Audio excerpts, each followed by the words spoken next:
Ladies and gentlemen, I am at Level Up in San Jose, UGWA Backyard Boogie, the last outdoor show for the UGWA, and I'm here with their champion, UGWA Heavyweight Champion, the Battle King, Dave Dutra. Dave, how you doing tonight, man? I'm tired, I'm sore, I'm beat up. CVE, she's tough, man. But no, I'm doing great. Thanks for having me on the Bullet Cast. Absolutely. Happy to be here. Man, last time was when you and AJ Kirsch, Yolo County Tag Team Champions. Yeah.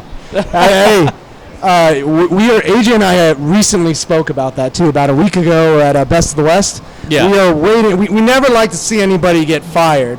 But if Otis ever gets released, we have some money to be made on the indies. I'm telling you, Tucker has been released. You know, hopefully he finds work too. But, man, if everyone's not contractually obligated, we have some cardboard titles that we can fight for all over the country. Honestly, man, that's a hell of a gimmick. I mean, AJ was shipping them out to even, like, Japan. Like, he was shipping them all over the place. That was a nice little month-long run. It was good. We sold, I want to say we sold, like, 22 pieces of cardboard at the next APW show after that appearance. Yeah, I People believe were just buying cardboard. It was fantastic. I believe Baby Huey bought. Yes, he's raising his hand. I have a photo that I saved with him. So... But yeah, man, before UGWA started running again, the last time I saw you was the last APW show. I believe it was Game Recognized Game. You attacked Starboy Charlie. Son of a bitch. Yeah, you said things were going to be changing, and then the pandemic hits, and come to find out this Battle King character. This is what you were thinking about. So yeah, what was the thought process with this? How long did it take you to come up with it? And just give us the whole shebang. Yeah, so I always want to make sure that I'm like evolving as a performer, as a character. I definitely want to do something different. I came in really like when I left wrestling for like 3 or 4 years, I was just doing Double D, Dave Dutra, and when I came back, I was really doing the same character, just with a new outfit, and it was the Futura. Yes. But ultimately, like, I wanted to do something completely different.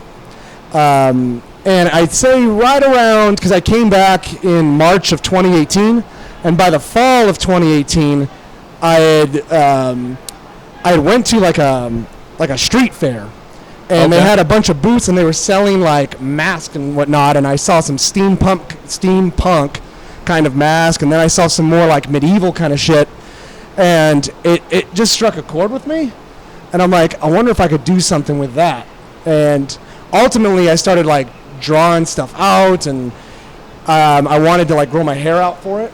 So from about, I'd say, fall, winter of 2018, right around the new year into 2019, I just stopped cutting my hair. And you have that stupid middle phase where I have, like, the bowl cut and everything. So if you watch that match with Adam Thornstowe at that last APW show, I had, like, sort of like a hair to here, like bowl cut. I was trying to grow the hair out, and then I did all these other things in between. I had gear made. I went and started looking at medieval weaponry. So my scepter that I bring to the ring, that's like a legitimate scepter that's made out of iron. It can really, like, I have to check it on a plane, like when I did AEW Dark, which I'm sure we'll talk about. Absolutely. I was so scared because usually there's these horror stories of wrestlers who check things and then the bag gets lost or stolen. So I started planting the seeds in 2018 for it, and I just really had to play the waiting game until my hair was long enough and the storylines aligned to where I could turn heel and make some kind of big impact. And it was supposed to be Charlie, but then COVID had to come. So yeah, damn you, COVID. I know. Damn you. Yeah. And you have a new finisher because, when you were Double D, you were using the DDT, which I love, brought importance back to the move. The double DT. Yes, absolutely. And now you're using the Heaven's Blade. It's a diving elbow drop onto the back of your opponent's head. So what possessed you to go with the elbow drop? Because obviously when we think of elbow drops, we think Randy Savage or Shawn Michaels, but nobody's ever just dropped it right on the back of somebody's dome. So why'd you choose that, and then why did you choose to call it the Heaven's Blade?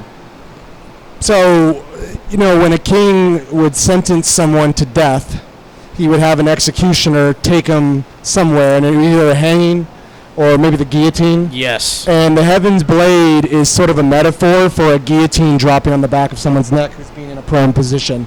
Now, could we see you bust out the guillotine choke?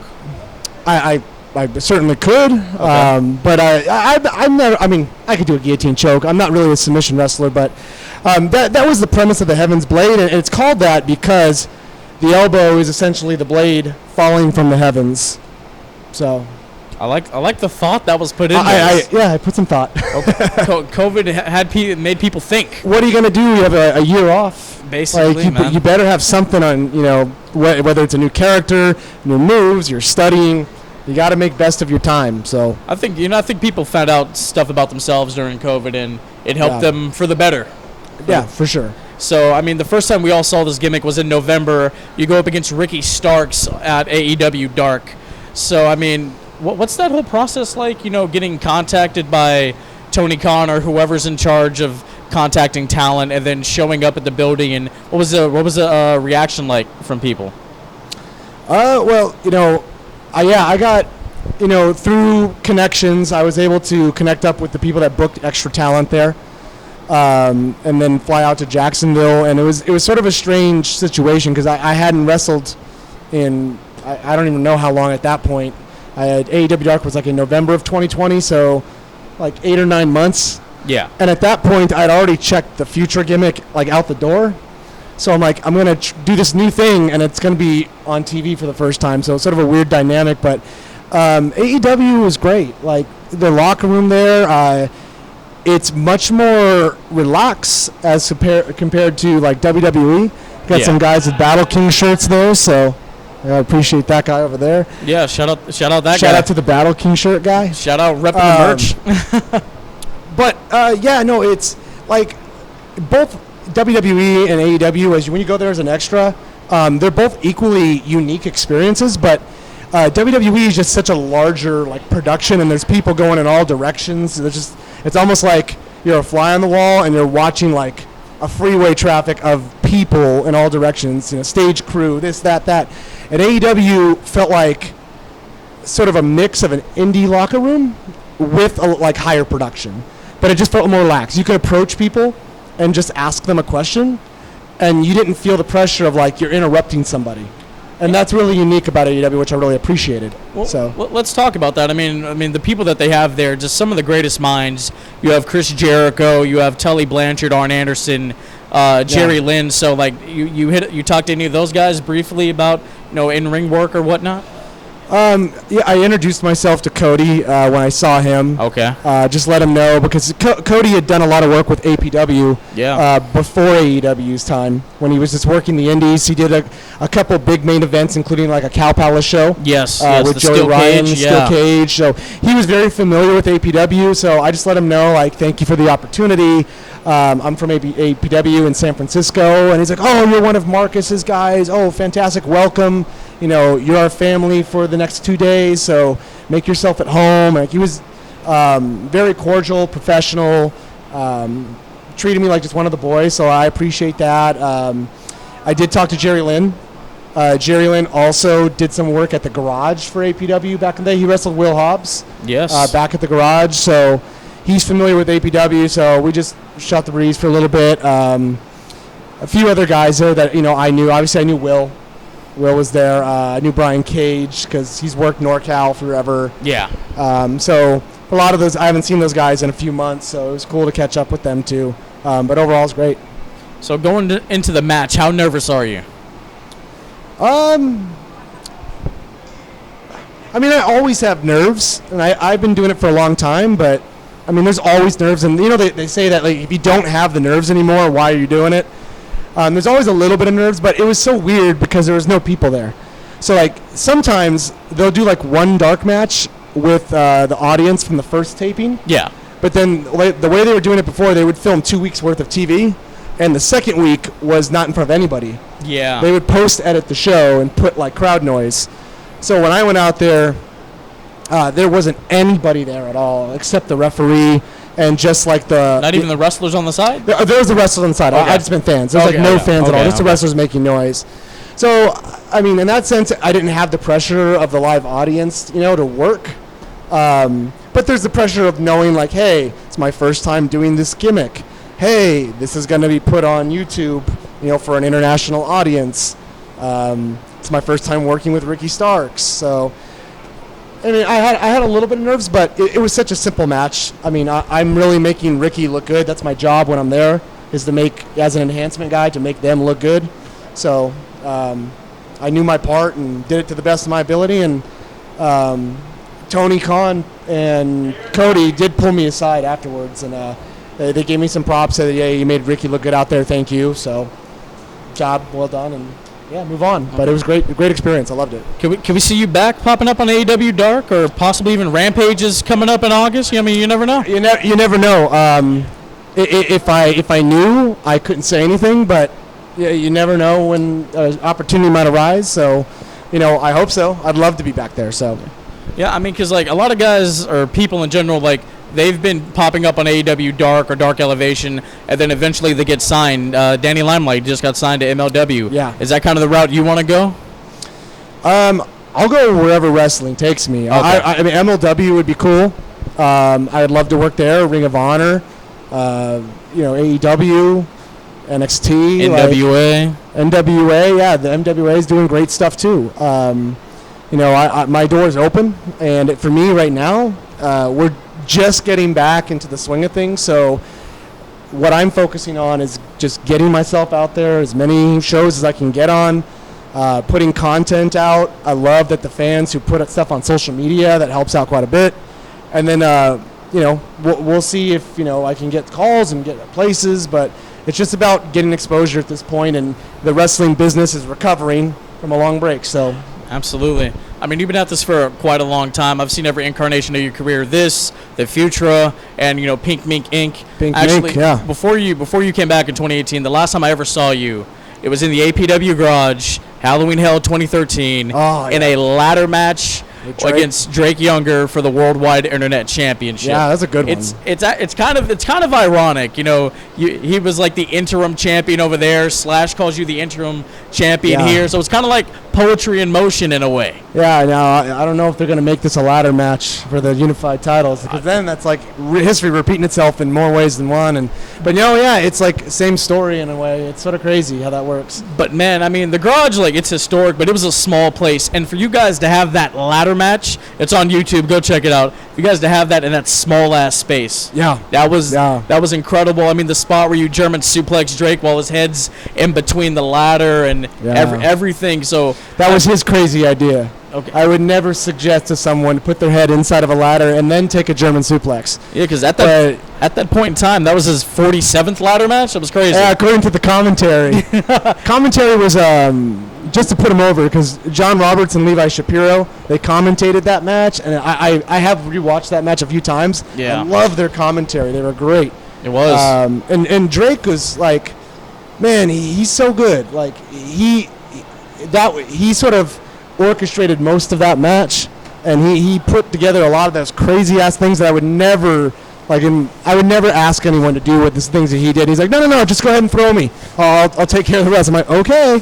Yeah. So I mean, do people ask you about that match a lot, or?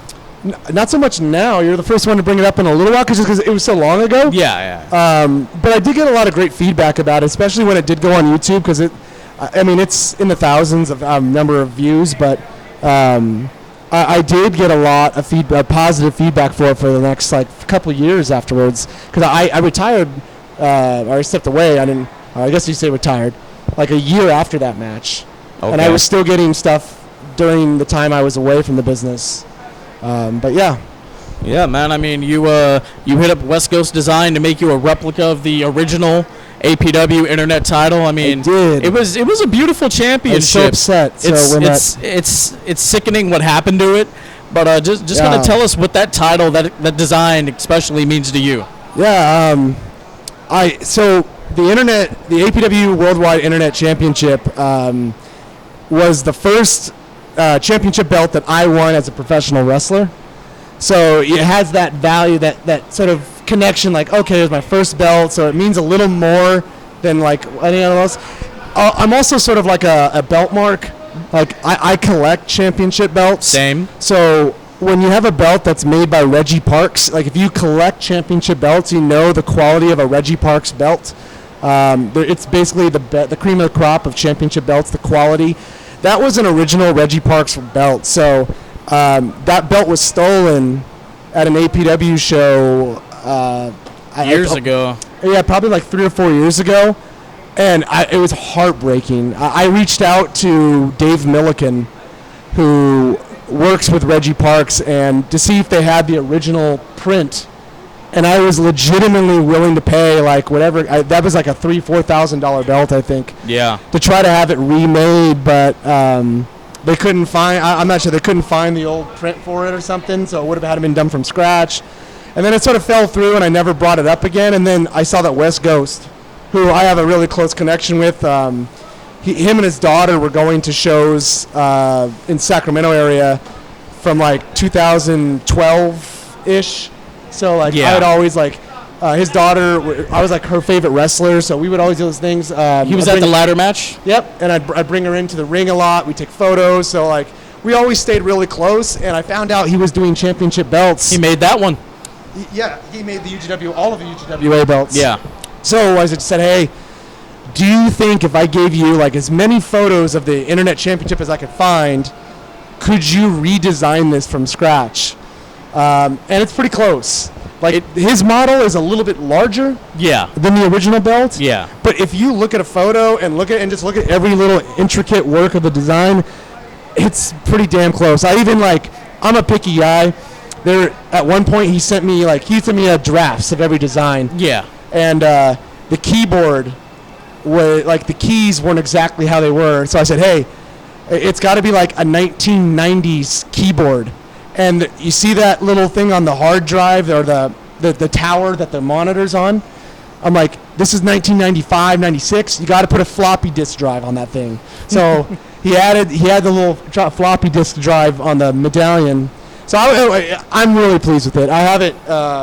I have these little belt mounts on my wall in my man cave. So that thing is framed up there, and I put this one and any other belts that I collect, hang them on my wall. So when APW comes back and let's say you win the internet title, you busting that bad boy out?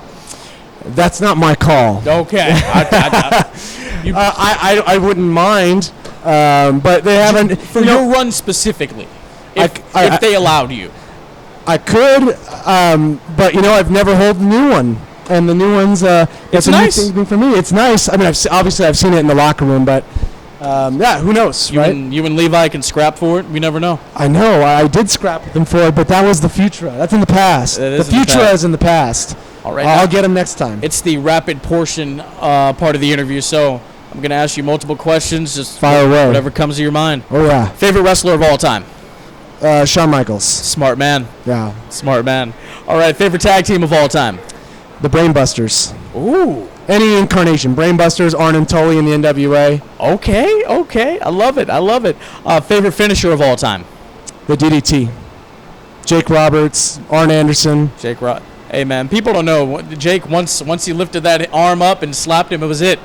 That's why I used that finish for so long, is because I was frustrated where you would see so many DDTs, and it was like just a chain to another move, and people would kick out of it like it was nothing. And I'm like, you can make that move a legitimate finisher. Did you see Jake Roberts and Ricky Steamboat? Almost killed him. Concrete. Boom. Favorite gimmick of all time? Are you a Repo Man guy? Like I'm a Razor Ramon guy. I love it. Oh, that one. I might have to think about that. For probably. Oh. I mean, it'd probably be Undertaker. Okay. Just because of the longevity, like being able to do what he did for all those years and evolve it, but still keep like the core value.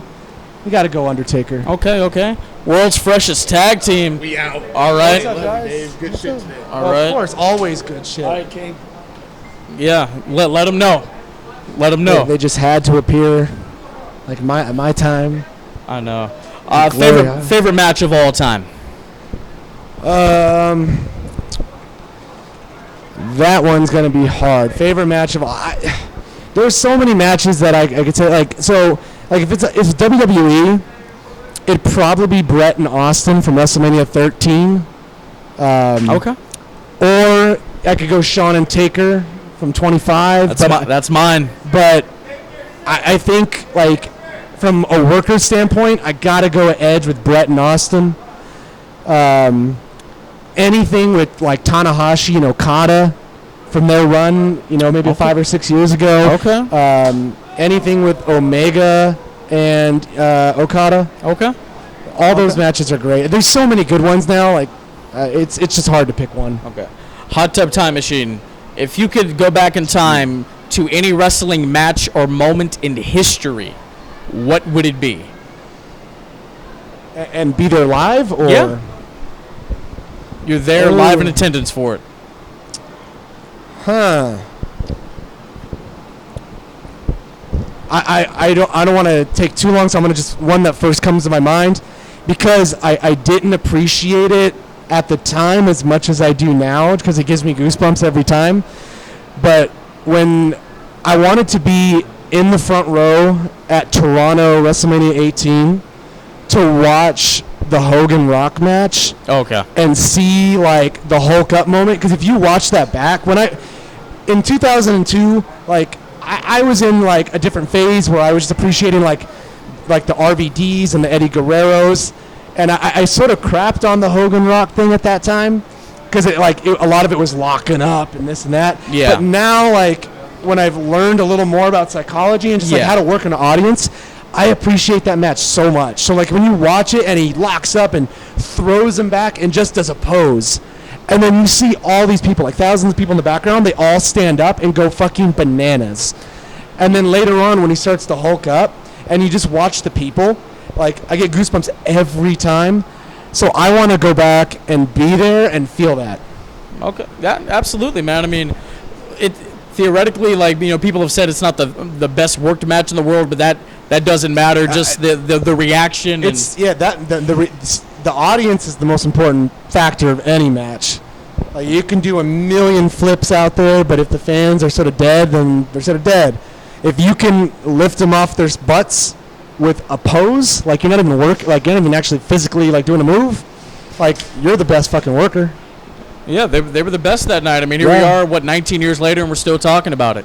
For sure. All right, Dave, I want to thank you so much for doing this. We'll do it again sometime. Have me on. Absolutely. Anytime, brother. Absolutely, man. Where can the people find you?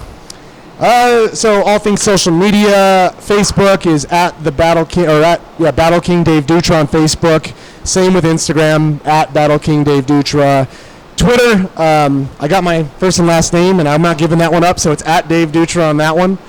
But I'm on all three platforms, and you can find me here at the UGWA every month. I am the champion, so I'm obligated contractually to be here. Not the interim. He is the champion. I am the champion because I show up. That's bottom line. I'm at Best of the West in Fresno, and they do their shows there. And as more promotions open up, I look forward to wrestling wherever I can get to. So, West Coast Pro is on my radar. Big Time Wrestling is starting back up at some point. All Pro Wrestling, that's my home promotion. I hope that they open up soon. Yes, you and me both. I would think the rumor is maybe towards the end of 2021, but okay, we'll see. Okay, we shall see. Yeah. Dave, once again, thank you so much for doing this. All hail the king. All hail Battle King. Out.